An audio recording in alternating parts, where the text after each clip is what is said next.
Hi, what's up guys? This is Zubair back with another video tutorial on Java programming.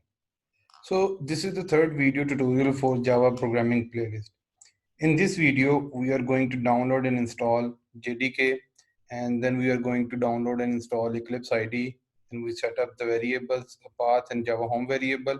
Then we create a first Java program on Notepad++ and then on Eclipse IDE, and then we see what we write in the program. We go through the each and every step of that program.